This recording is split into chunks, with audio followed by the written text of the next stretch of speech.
Hi, welcome. I'm Rabbi Stuart Weinblatt of the Zionist Rabbinic Coalition, and thrilled to have with us today Rabbi Abraham Cooper in our series of conversations we've had this summer and webinars with a number of wonderful thought leaders, and really just a wonderful series. You can go on our website, zionistrabbis.org, in order to see these conversations with people such as Dory Gold, Einat Wilf, David Makovsky, Danny Dayan, and Bougie Herzog. Rabbi Cooper is the Associate Dean and Director of Global Social Action Agenda of the Simon Wiesenthal Center, based in Los Angeles. For 4 decades, he has overseen the Wiesenthal Center's International Social Action Agenda, which ranges from dealing with worldwide anti-Semitism and confronting extremist groups to Nazi crimes, to interfaith relations, and the struggle to thwart the anti-Israel divestment campaign. As well as worldwide promotion of tolerance education. He's widely recognized as a pioneer and international authority on issues related to the digital hate and the internet. Rabbi Cooper regularly meets with world leaders, including Pope Benedict VI, presidents, foreign ministers, and others, to defend the rights of the Jewish people, to combat terrorism, to promote intergroup relations, and we'll be talking with him about that shortly. But let me take this opportunity, in addition to welcoming and thanking Rabbi Cooper for being with us, to thank all of you as well. This program is being brought to you by the Zionist Rabbinic Coalition, which is a broad-based coalition of rabbis who are committed to working for Jewish unity, who because of our dedication to the principles of Zionism and of Jewish peoplehood, believe it's incumbent upon us to work to close the gap, and to do so by building bridges of understanding. So we invite those of you who are on this call, who are rabbis, who are not yet members, please go to our website, sign up and join. And you might be the one to put us at the 100 mark. And those who are not rabbis, we invite you to please continue to go to our website in order to support our work. Again, zionistrabbis.org. And so with that, I invite all of you now and welcome all of you to our call. Thank you for joining us. If you have some questions, please feel free to submit them. You can put them in the Q&A box, and then hopefully we'll have a chance to get to them. But let me get straight to the reason why we're here, and that is, it seems as if over the last few weeks there have been a number, or a couple of months even, a number of anti-Semitic statements made by people, primarily in the prominent people, I should say, in the sports industry and in the entertainment industry. One such individual is a guy named Nick Cannon, who after his anti-Semitic outburst received widespread coverage in the media for what he had said. But then somehow Rabbi Cooper and he had a conversation, and the next thing we hear, there's an apology and a recognition for the hurt that he had caused. So with that, I reached out to Rabbi Cooper, who's a friend, and I said, I'd love to hear, what did you say? And that's the result of our, the result is our conversation today. So let me start again by welcoming you, thanking you for joining us. And let me ask you, Abe, if I may, starting off again, welcome. How did the conversation with Nick Cannon come about? Well, first, thank you, Rabbi Stu, for the invitation. And maybe we'll start this way, since we're all thinking about the late John Lewis, and and the great kavod that he earned in the last few days, including being installed in the rotunda of the U.S. Capitol. If the world had followed John Lewis going back to 1989, I think was the year, maybe it was, no, 1996, of the Black Million Man March that was actually organized by Louis Farrakhan. He was the only prominent African-American leader who said, I cannot participate. Really? And the reason for it was Farrakhan's anti-Semitism. Wow, I didn't know that. Thank you for telling me. That's a factoid that, we're unfortunately too quick to forget sometimes. And that certainly many, many African-Americans have no clue. But while we're paying final respects, unfortunately, as we talk in the coming minutes, we'll find that no one's really taken on the Farrakhanisms for now closing in on nearly 4 decades. Specifically about Nick Cannon, one of the researchers of the Simon Wiesenthal Center contacted me Like you, we're all living in silos. The Museum of Tolerance is locked down. Our offices, are closed. It's now month 4. And they said, no, you have to watch this YouTube with Nick Cannon, who frankly I wasn't very familiar with. But when I turned it on, lo and behold, there's Professor Griff. Now, most Americans have no idea who he is, but back in 1989, believe it or not, when I had hair, I took on a guy named Chuck D, who had a rap group called Public Enemy, and some of the lyrics were indeed anti-Semitic. And that led to a huge blowout. I never heard of this guy Griff, but the bottom line was he was fired because he brought the Farrakhan stuff to the group. I think a few weeks later he was reinstated, but it was a big, brouhaha and very, very interesting. And it actually led to a visit by Chuck D to the Museum of Tolerance, later on. So here I am watching this YouTube, and there's the same guy, the guy who was parroting the hate from '89 is now sitting with someone named Nick Cannon under the cover of the Howard University, which is the Harvard University of African Americans, and something called Nick's Classroom. And they're schmoozing, basically going back and forth on the Farrakhanisms. But that included saying, oh, you mean that we're the real Hebrews? And invoking Rothschild.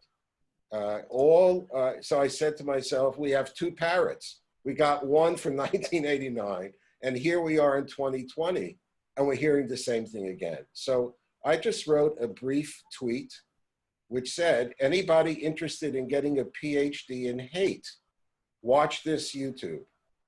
And apparently, Nick Cannon saw that, and he reached out to the center and asked for a conversation with me.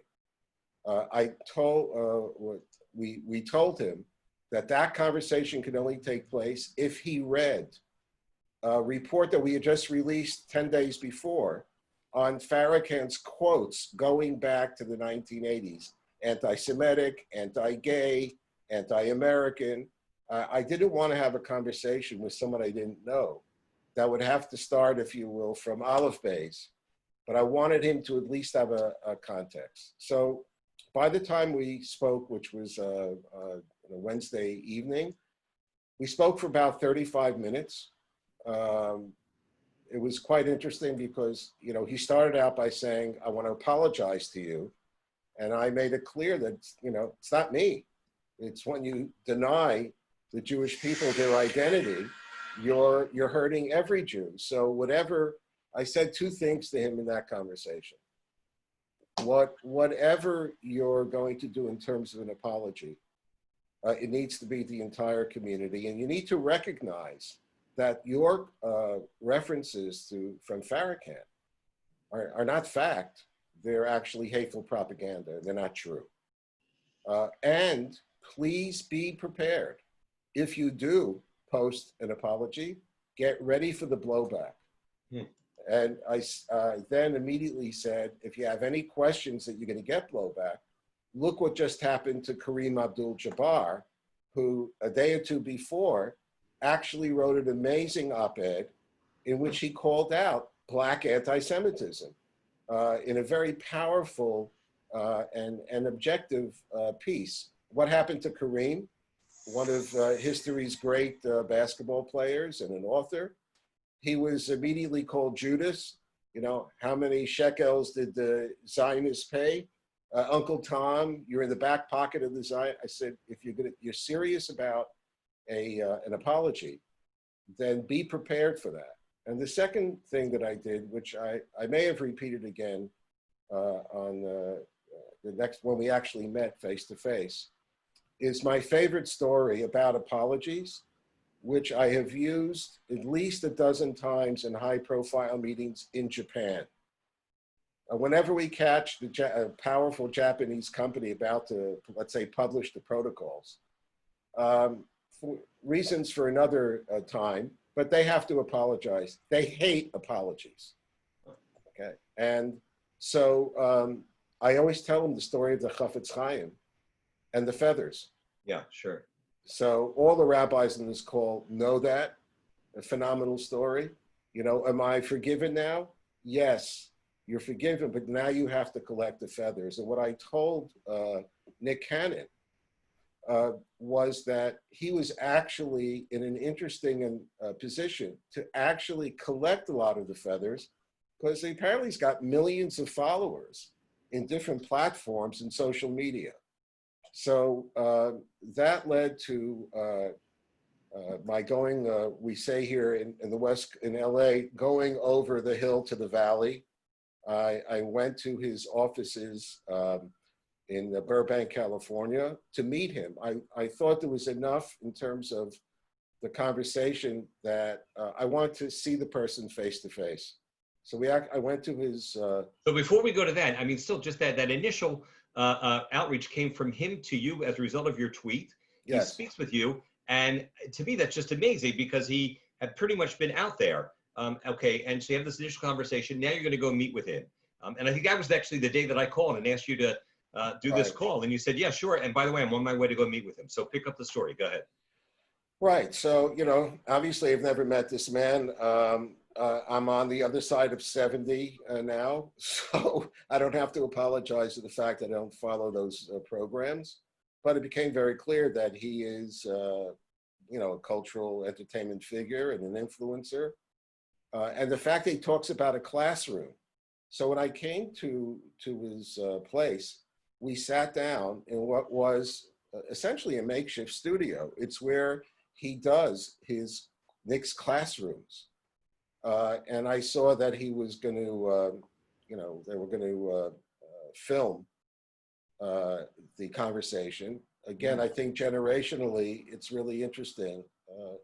Rabbi Stewart, you and I think, and you're younger than I, so we come from a time that when you meet somebody for the first time, you know, you have a coffee, you go to the char bar if you're in Washington. I mean, you do, and you have a conversation, you can size up each other. Well, the younger generations, I think, have grown up with this idea that everything you say, every hiccup, every comment can all be memorialized. So our first meeting, it's not really an interview. It was actually my trying to understand the man now face to face. So that became, you know, a class, a teaching moment. So what struck me about the time with him is, first of all, the top book on his list, which he had read, was Barry Weiss's book.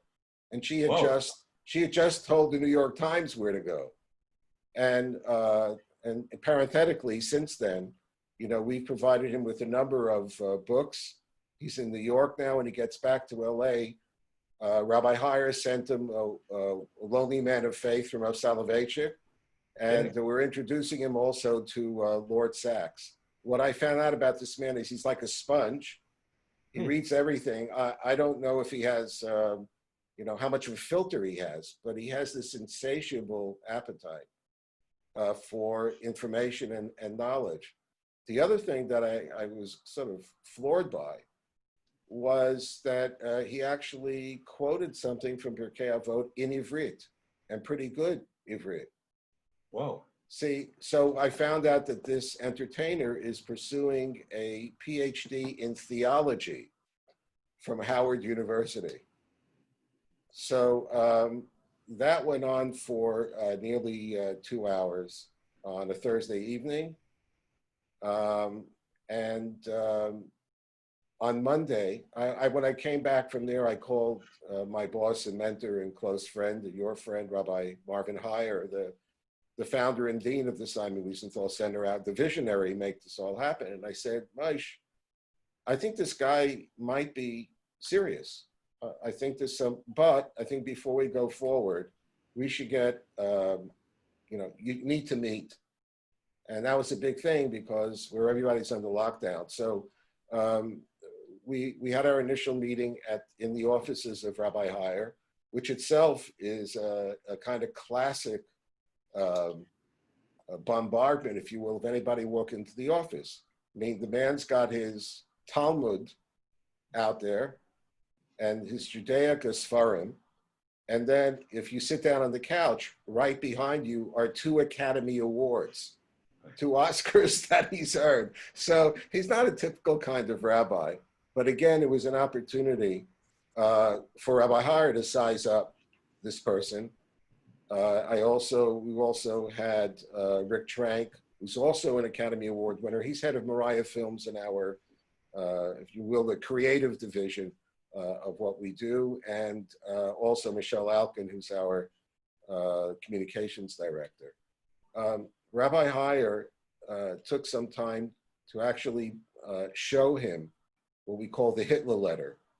It's an amazing document that actually destroyed a whole cottage industry among academics in Germany, meaning that over the decades, people would say, well, there's nothing signed from Hitler, and he was probably influenced by other bad actors in terms of the Shoah.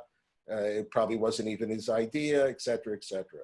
So we acquired a typewritten report that was typed and hand signed by Adolf Hitler from September 1919. We actually had an earlier opportunity to get it, but as you may know, a typewriter in 1919 was like an early computer. You know, if you were a penniless soldier, there's no way. Anyway, it turned out that he had not yet left the German military after the defeat. His unit was put to work by the intelligence units, and they were all writing papers or reports about the potential future threats to Germany going forward. And when someone said, what about the Jews? Someone else said, well, Hitler's always talking about the Jews. Let him write the report. And in it, and you can see it at, at the museum, it's also referred to, I think, in numerous articles. It's really shocking because he states flat out, forget about pogroms. If you want to deal with the Jewish issue, it needs to have a government thing to basically get rid of them. And this is a couple of years before he wrote Mein Kampf, and almost 20 years to the day that World War II began. And the main point to make to Nick was, look at the power of words. The man wrote this and signed it when he was a nobody. And 20 years later, he was able to unleash his ideas and bring the entire world into a world war and the Shoah, and all the rest. And, when you hold that original document in your hands, I think it does have an impact. One other thing that we didn't report on publicly, but we also spent a couple of minutes in a Beit Midrash slash Beit Knesset in a synagogue. And that was really at my insistence, because remember, while it was Martin Luther who introduced the synagogue of Satan attack on Jews, it is used in our contemporary times by Jew haters to accuse us and justify the horrible things and associate us with dehumanization, the devil, et cetera, et cetera. It's the transmutation of a medieval lie that cost us amazing and horrible tragedies, and now is part of a contemporary vernacular. So in this Beit Midrash, we took out a Torah scroll. You've done it many times for visitors. Many of the rabbis have done it, I hope, for the local visitors, the local officials, people from other faiths. And we showed them, so happens it was open, I think, to Parshat Pinchas. And we explained right to left, this is parchment, et cetera, et cetera. Then we took out a Talmud, to show this is written in Aramaic. And he knew who else speaks Aramaic in our time, Iraqi Christians. He's a bright fellow in his way. And then finally, also just a Siddur, a prayer book, to just sort of introduce him a little bit in terms of, well, who are we? If I can just digress for a minute, I remember one time, I go to Japan quite often. One time we had a major Japanese corporation, almost like a Wall Street Journal, that we caught that was about to publish the Protocols of Zion. And part of the peace treaty, always, is they have to listen to the rabbis in simultaneous translation for a couple of hours. And that means we have no repeat customers. But at the end, I asked, are there any questions? I spoke about the protocols of Zion, I brought, etc. And the executive vice president got up and said, yes, we have a question. So we want to thank you for coming all the way to Tokyo to explain that the Jewish people don't go to synagogue on your Sabbath in order to plot the economic downfall of Japan. That's a quote. And then he went on for 90 seconds to summarize the rest of the things I said. I said, okay, you did a very good job of summarizing my speech. What's your question? So what do Jews do in synagogue? And I think that's actually the takeaway for all of us from all of this stuff, which is we should never play it by the rules of our enemies. We should never get caught up in the narrative. So we're always explaining that what Farrakhan says isn't true. But I think, and also since I travel a great deal also to Asia and Africa and elsewhere, the overwhelming reaction to a guy with a yarmulke is not hatred, but curiosity. Okay, well, we don't quite understand why a guy from LA cares about Jerusalem. We'll get to that later, but what are your values? What do you stand for? We read all kinds of stuff, but if you're already here, then who are you?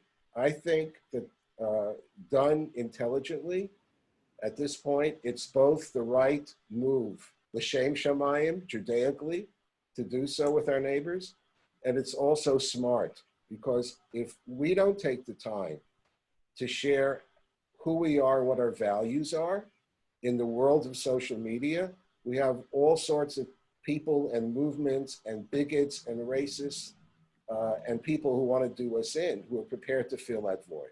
So if I'm understanding what you're saying, in the conversation with Nick as well as with others, it was trying to help him understand the pain that's caused by words, and that's how the Holocaust comes in, but also looking at some of the aspects of what Judaism stands for. And if that's correct, and then have you had aha moments or breakthroughs in these kinds of conversations, like the one you just mentioned about Japan or others, where suddenly someone gets, sees the light, so to speak? I wish life was that simple. There aren't that many aha moments. I will say this, I believe that his apology was heartfelt, and I say it with, not naive, full knowledge that his career and everything he built was hanging by a thread. But I think that this is someone, in terms of his own self-image, he's someone who wants to always learn, and he wants to share knowledge with others. And the point that what I heard from him was, I thought I was sharing insight. Right. So this is obviously a very great guy. And what is the he's, attraction of Farrakhan to all these? Okay, so I think this is not just about him. I think it goes to, a sort of fundamental point. And that is that I think for many African Americans, the most important sort of open, because he's been, I think, not only a great orator, unfortunately, but one of the most honest bigots you'll ever hear, because his hate is consistent. It's never gone away. It's never been mitigated, tragically. I think the number one thing that African Americans, many of them, see in Louis Farrakhan is that he talks about Black empowerment. That even though he himself has never really succeeded in doing any of it, but he talks in saying that Blacks should take control of their own lives. They should, cut slack when dealing with each other. I imagine that there are some people who like the idea that, Farrakhan seems to be standing up to white America type of thing. And then I think that there's another issue that's not universal, but still a powerful thing. Farrakhan's also peddling in a powerful drug. And that drug is victimization. So, and it's a very shrewdly constructed thing, which means, well, what do you mean? If you're meeting with people who are successful in the arts and in politics, but let's say, okay, let's say you're a surgeon at George Washington University Hospital. Aha, very nice. But you're not the head of surgery. And the reason you're not the head of surgery is because this is a racist country. You're black, and there'll be a ceiling that you can't break through. So virtually anyone coming. And then the other, of course, default line is, and after all, who's controlling your life? Who's controlling your professional life? You know, they're all Jews, and they're, you know, et cetera, et cetera. So he holds some pretty powerful emotive cards and deploys them pretty shrewdly. The second point about Farrakhan is not so much about Louis Farrakhan, but the fact that there aren't a lot of leaders for African Americans to look up to. You know, maybe Al Sharpton sees himself as a great leader, but the fact of the matter is that if you're talking about a Martin Luther King, if you're talking about a John Lewis, who are, you know, obviously earn their stripes on the national scene, there aren't that many names that are known outside of the entertainment and sports arena. By the way, just to be clear, that doesn't mean there aren't amazing, accomplished, dedicated African-American pastors, business people, you name the arena, medicine. It's not like, and I think this is a key point for each of us, is not to forget about Farrakhan, but let's not stay only on Farrakhan. Let's seek out our neighbors that we can work with in common issues. And very often, they're not going to make the quote in the newspaper. They may not be very well known, but they may be involved with a community or a church with 3,000 to 5,000 people, you know, who need help during COVID-19. Sure. Et Many of us cetera, work et with cetera. it. What about and any thoughts or comments about Madonna now? You know, Yeah, Madonna. What can we say? Ivy. You know, no one seems to know. I've asked around why you know, she has you know, made this turn. I have no idea. Maybe she thought to get her name back in the public domain. Maybe it would generate more, or maybe it's, you know, part of this notion that the guilt that's been ignited as a result of the murder of George Floyd and the and we're going to get to that in some other issues as well. But right. So I don't have an answer for her or for, what's her name, Chrisley, who was the first to, or for that matter, how about Fox? That originally they had a new platform for African Americans, and they had offered a July 4th slot to Louis Farrakhan. July 4th, this guy from the Libyan dictator Gaddafi to the Ayatollah today in 2019 and 2020. He hasn't seen an anti-American tyrant he didn't like. So that itself was shocking and distressing. And even though they eventually dropped it, you know, there were hundreds of thousands of others, maybe more, maybe over 1 million, you know, who watched Farrakhan's classic presentation. So, while we're talking about Farrakhan, let me ask you this: what about Al Sharpton?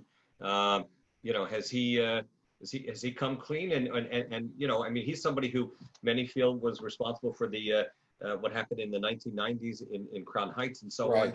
Right. And So he had his share of anti-Semitic comments. Right. I have to admit a real bias, because I got to know Yankele Rosenbaum, Alav Shalom's brother from Australia, who came to the States to make sure that America would not forget his brother's martyrdom.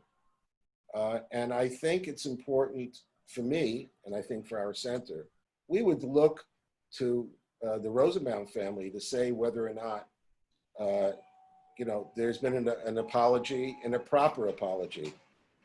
If you just put in Yankele Rosenbaum's name and go into, I think, the New York Daily News, Google, there's an op-ed that his brother wrote a couple of years ago. I think when Sharpton started making the moves towards the Jewish community, and I think we'll wait until we hear from the family that it's time to move on. I mean, clearly the situation in New York on so many different levels has devolved. I mean, I'm a native New Yorker. All my siblings, my mom, they live, you know, in the New York area. I mean, for God's sakes, I'm still a Mets fan, you know, 4 decades later. But honest, I don't see how an Al Sharpton becomes part of the solution for us. Now, if he does his tshuva, speaking to African American communities, using his MSNBC platform, you know, to talk in specifics about fighting Jew hatred, that would be another story. But right now, I just don't understand why we would be required to, you know, open the door and embrace him. So speaking of the teshuva and the conversations you've had with Nick Cannon and with others, you mentioned about Chuck D, a Public Enemy. You'd spoken with him. If I'm not mistaken, did you also have a conversation with the rapper Ice Cube? And he, Yeah. And then you guys even gave him an award, and now he's back. Well, actually, we didn't give him an award, but he was an MC for one of our dinners 3 years ago. Okay. Where, so it doesn't always stick. Tell us about that a little bit. Yeah, I mean, you know, if you're in this area, whether you're running a synagogue, which is much tougher than the job that I have, because you... Sure, you only deal with the anti-Semites. We got to deal with Jews. That's correct. It's a thousand, you know, I support my local rabbi, I give out Laffy Taffies in shul. That's the extent. So when we met a couple of years ago that evening, and the fact that he got up in public in front of a largely Jewish audience and among his peers and some of the most powerful people in Hollywood, that was a signal that there was a new page turn. And look, the man's definitely a force. He's come a long way from being a rapper. He's, you know, he's an actor. I guess he produces some of his films. And he's very, very, you know, outspoken kind of guy. I noticed last night that he actually put out 2 comments. One, sort of stepping back from his criticism of Kareem Abdul-Jabbar and saying that Jabbar was in his rights to criticize anti-Semitism. He was upset that he was included in the list and that Kareem didn't call him, is what he said. And then I understand he also now spoke to the head of the Zionist Organization of America, you know, who says that he understands that, you know, he's not an anti-Semite. Look, I have no interest in being Harav HaMachshir, you know, to give the kosher stempel on individuals. That's not my job. And on the other hand, you know, to have someone with that power, because in the case of Ice Cube, it's very interesting. Ice Cube does see himself as a Black leader. You know, he has, and I think he's running something the next couple of months, you know, about Black empowerment and economic. This is someone who wouldn't just be talking the talk. He's proven it.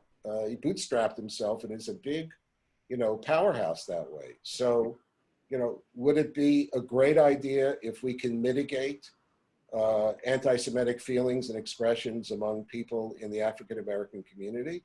It certainly is. But I think that all of us, because this is a, you know, a local issue too.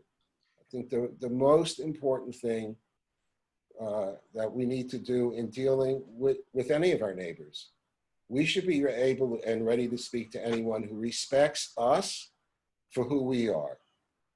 And so if they're ready to do so, then you sit down.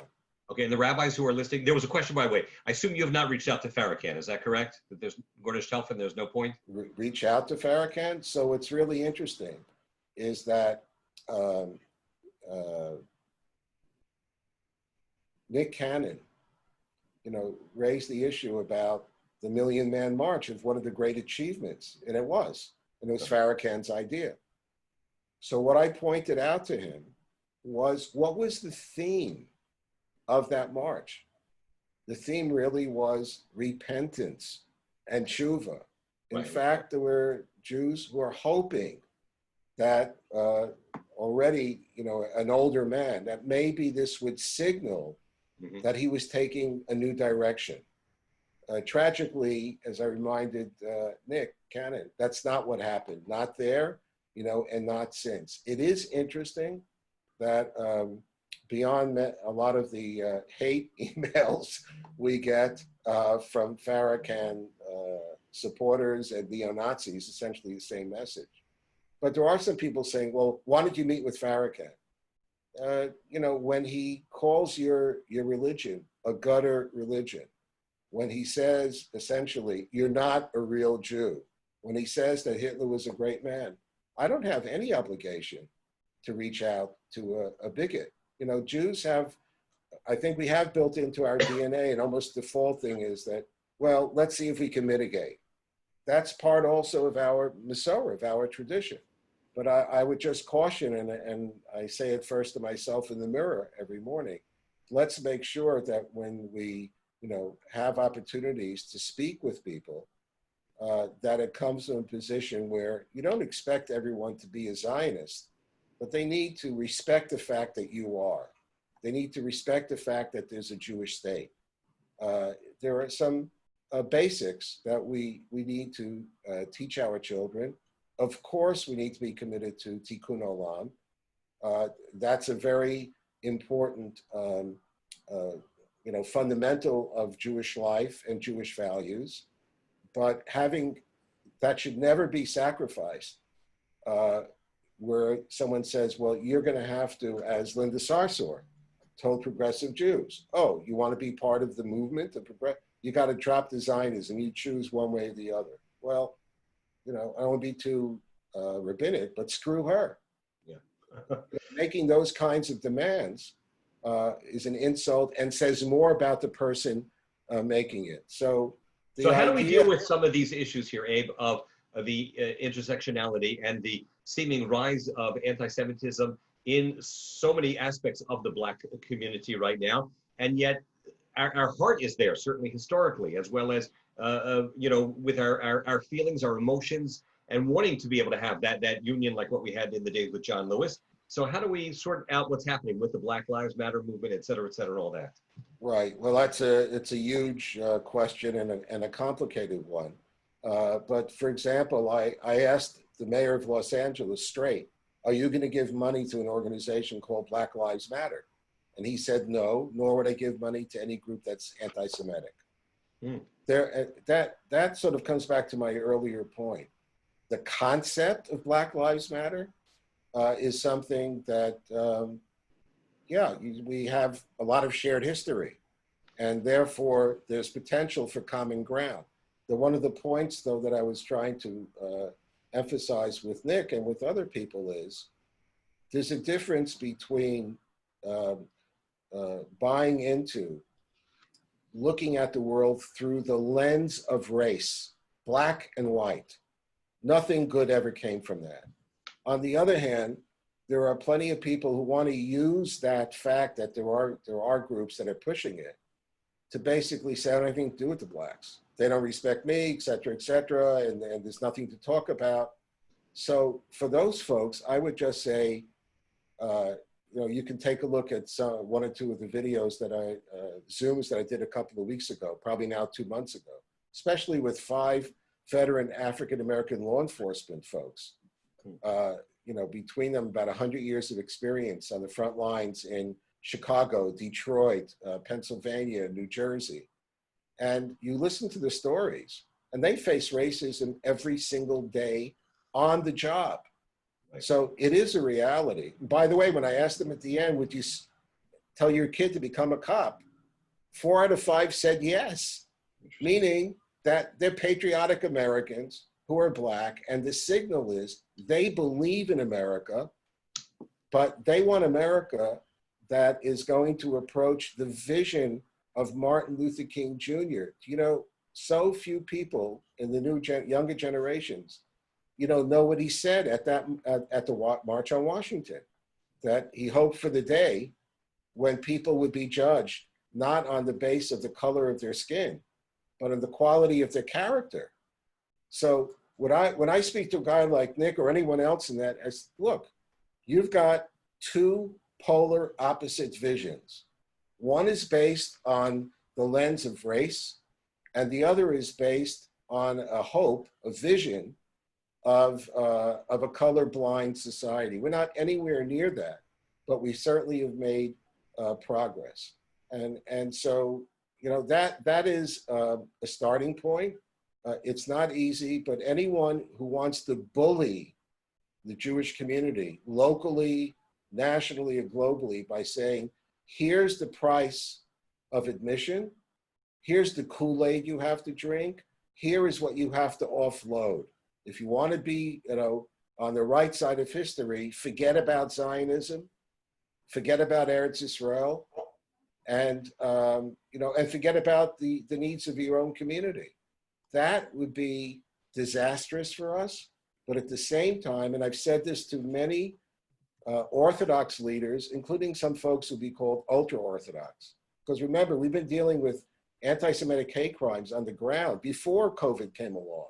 New York, it was in you know, strata. We have to do a better job of reaching out to our neighbors. Basically, for many of us, we don't see them when they walk in the street. We don't reach out to the historic churches in our community because you say, what for? And this is not a job done primarily that will be achieved during crisis. It's the day after the crisis. When you sit down, if you're a clergy person, if you're a rabbi, the president of a synagogue, whatever it might be, believe me, there are joint projects that can help float the boat for everyone, teach some of our kids, some of whom are maybe a bit spoiled, you know, about social equity. And when I, you know, the last thing I said to Nick Cannon was, remember that for us, the word tzedek and tzedakah come from the same root. That's a Jewish core value, justice and, you know, and charity and reaching out to the other. So the day after, please God, you know, we can meet again in DC, and whoever wins this election, it's going to be like chalk on the board between now and the first Tuesday in November. I think that has to be one of the main priorities for us going forward. And that may also mean, and it's why I was, besides your good looks, why I wanted to speak to this group. And that is that Zionism itself is under assault.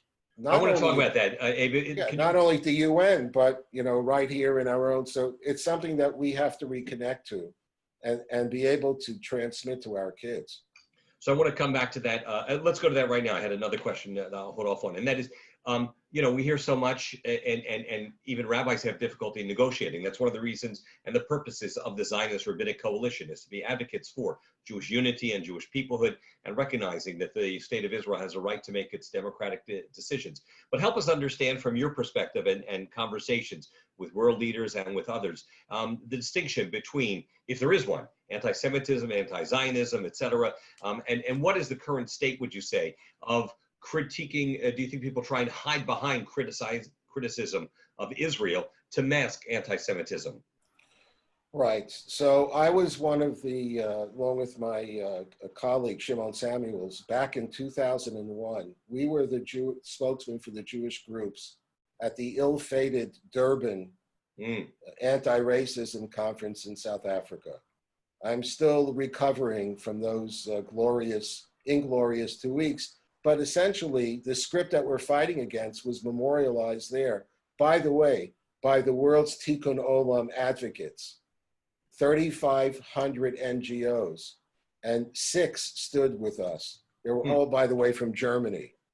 Human Rights Watch, Amnesty, all the others were either on the sidelines or cheering, you know, things on that, you know, cast us as racism, cast Israel as an apartheid state. So a lot of it came from that time period then.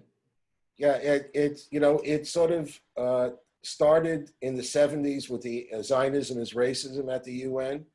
That was finally voted down.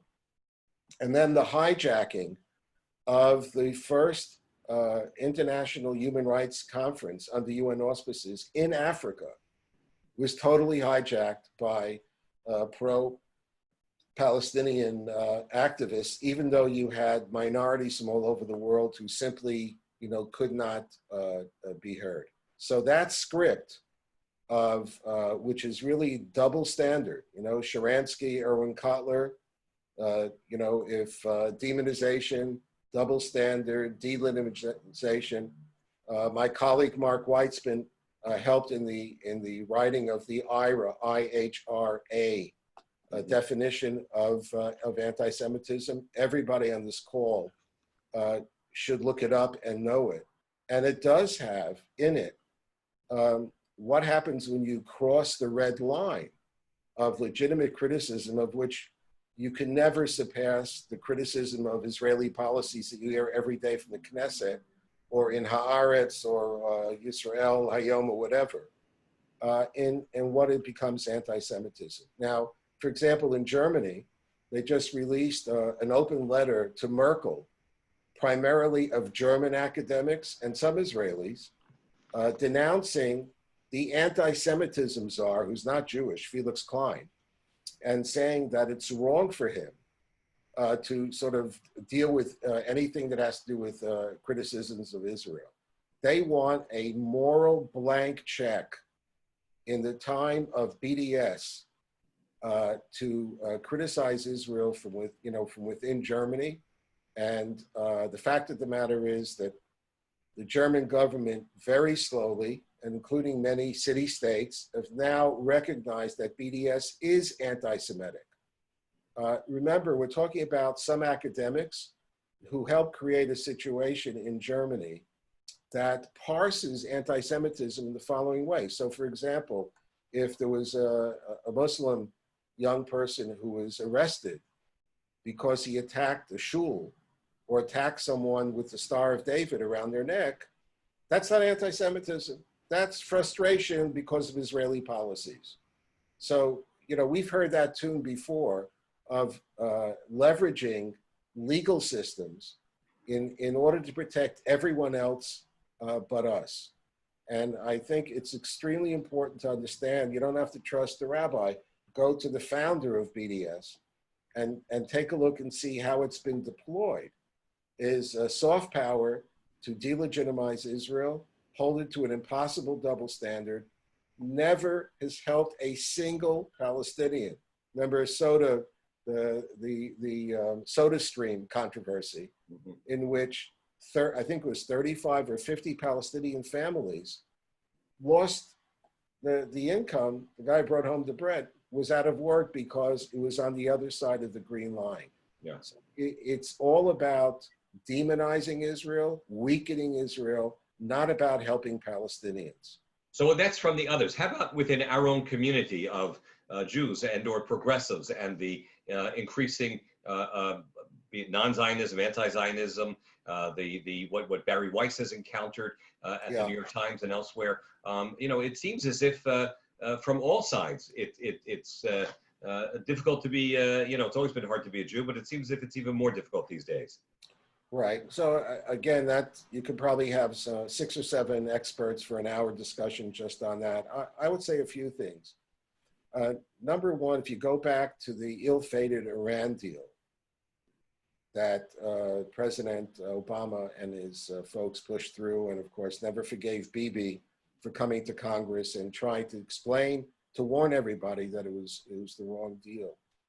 I think a lot of American Jews were confused because there was wall-to-wall support for Bibi in Israel from left to right in opposing the deal. Why?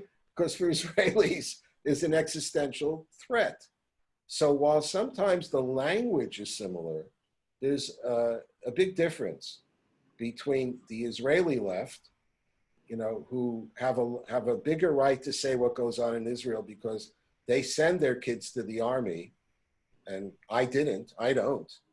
So, and some of the folks who are here in the diaspora, I think that Peter Beinart, who's now sort of given the hechsher to say there shouldn't be in Israel, is an example, the most extreme example, if you will, the chalutz, the leader of the 21st century effort to decouple the traditional alliance and friendship between the state of Israel and the United States. Is it pleasant to call out fellow Jews who take those kinds of draconian positions, including the Ture Karta and the others? Yes, but I'm way past it. I mean, after Durban, if someone is prepared to, in effect, put the lives of 9 million Israeli citizens, over 6 million of whom happen to be Jews, put their lives in jeopardy, then we have to call them out for what it is. It breaks your heart. You always have to keep a door open for any individual Jew to, to come home. But I think maybe the most important takeaway for, parents and for rabbis, community leaders, is you cannot transfer Judaic values or Zionism by osmosis. We have to take our kids and they have to be able to experience Israel. I mean, if I take people from Kuwait and Bahrain and some other places I can't talk about to Israel, and they fall in love with the land, so I imagine if we gave Jewish kids an opportunity to have that love affair, they would have it. And yet there are now, various programs where Jewish kids are taken to Israel and they're not shown the land. They're just taken to speak with Palestinians. Yeah. I think that's dishonest, it's unfair, and undeserving of our support. One other thing to go back about, the definition of anti-Semitism. So about 2 years ago, I testified before the House Judiciary Committee on behalf of a simple rule that the United States should adopt that definition so that, especially for Title VI in the Department of Education, when our kids confront anti-Semitism on campus, the federal government should be there for them. We didn't win that battle, and it's still not yet passed. But I'll never forget that the man sitting next to me is the head of a Judaic studies program, I believe at Wake Forest, if I'm not mistaken, in which he testified that it's okay for people to call Israelis Nazis. And that's someone who's taking, has a title within the Jewish community. I imagine that there are great Jews who endowed that chair. I think the other part of it is not just about our kids, but it's, again, this is not about Bibi. People ask me about annexation and stuff. And I basically said, you know what? It's a democracy. It's messy. Let's see what they come up with. So it's about the fact of Israel, the miracle of Israel, and the relationships that can grow from being in Israel. So picking up on this last point that you just mentioned, there was an interesting article, I don't remember who wrote it, and I saw not too long ago.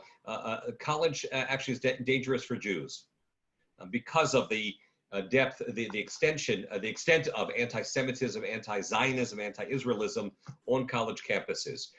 So I want to throw that question in together with, is anti-Semitism the same on the right or the left? Do you worry more about one or the other?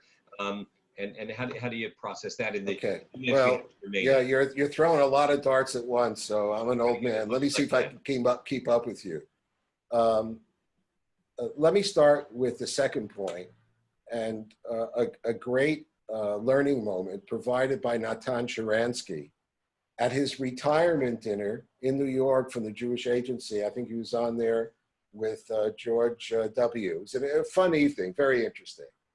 But he said something, as he occasionally does, that's so profound and so true. He said, look, it's not up for us to tell a Jewish person whether they should be progressive or conservative and what their politics should be. That's up to every individual. However, if there's anti-Semitism, if there's an anti-Semitic incident that emerges from the right, then it's up to the Jews who support the conservative causes to be the first to speak out. And the same would be true on the other end when you have progressives who are committed in a much broader way to issues of social justice, et cetera.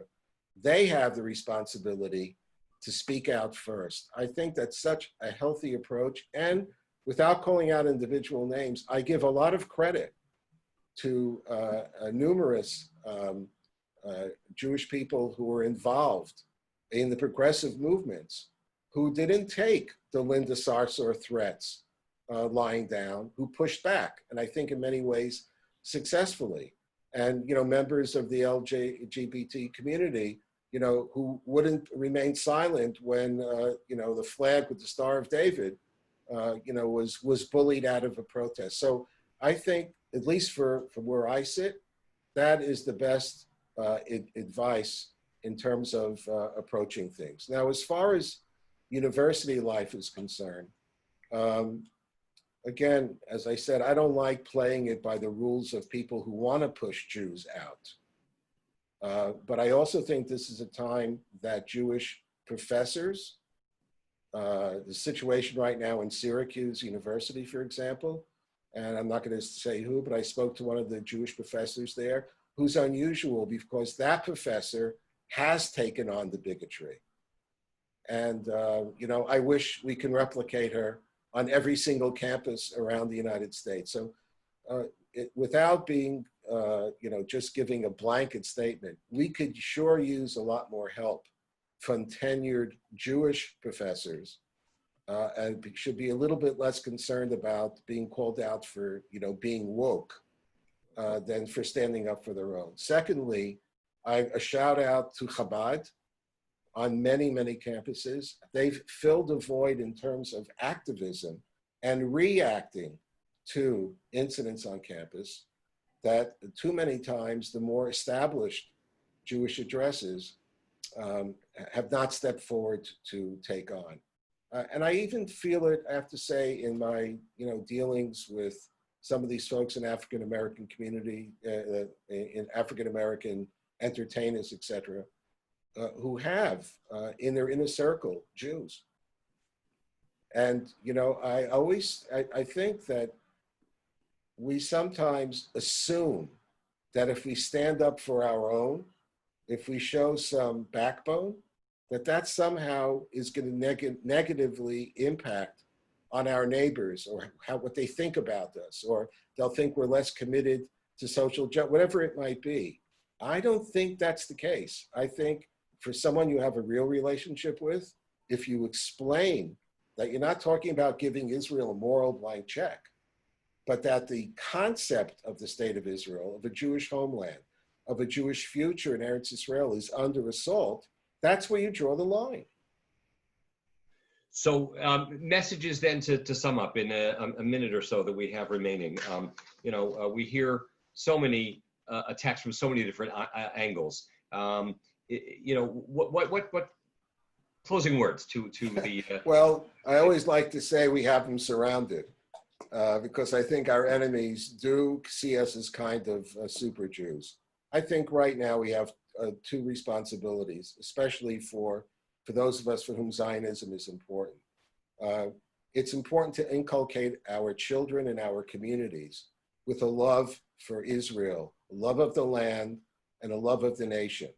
That doesn't mean a blank check for either the left or the right. They'll sooner rather than later land up doing crazy things anyway. But the fundamentals are there. They need to be reclaimed, and they need to use everything that we can to build that up without apologies. Secondly, I want to emphasize it again, whether it's Orthodox, conservative, Reform, Reconstructionist, Chabad, the day after we can have normal conversations, we need to know our neighbors. We need to do our homework and figure out which denomination they're with. And if we're talking about African Americans or others who are serving economically disadvantaged areas, there are things that we can and should be doing together. And especially for African Americans, we need to try to figure out a way how to get back to what's the natural relationship that it should be. Two peoples who have suffered plenty, over the generations, who are now in a position to work together to make America a greater place. Find those people, find common cause, create relationships and friendships that are not necessarily going to make the local news, but long range could really bring a sense of shalom bayit and social equity. So I would just say that the synagogues never had a more important role to play than they do today. Thank you. Thank you, Rabbi Cooper, and thanks to everyone who's joined us on this call. It's been absolutely a fascinating discussion. I'm sure we can go on much longer. Please know that, with your permission, we'll be posting this conversation on our website, along with the other ones, with Einat Wilf, Abuji Herzog, David Makovsky, Dory Gold as well. And in that context, please know that our next conversation will be on Wednesday, August 5th at 11:30. That's just for rabbis. In fact, it's just for members. It's a little incentive to please, if you haven't yet joined the Rabbinic Zionist Coalition, please do so. Go to our website, zionistrabbis.org, sign up, and take us to 100, as I said, as we seek to build a broad-based coalition of rabbis committed to working for Jewish unity, for the love of the Jewish people and the principles of Zionism, all the things that Rabbi Cooper was talking about, as we seek to build bridges of understanding between the Jews of diaspora and of Israel. So thank you, and if you're not a rabbi, please go on and support our work. And again, Rabbi Cooper, yesher koach to all of your wonderful work. You're truly a wonderful advocate and spokesman for the Jewish people. And on behalf of all of us, we thank you for all you do, and the Wiesenthal Center as well. Thank you. Thank you, Stuart. See you in DC. Bezrat Hashem, B'karov. Take care. Thanks.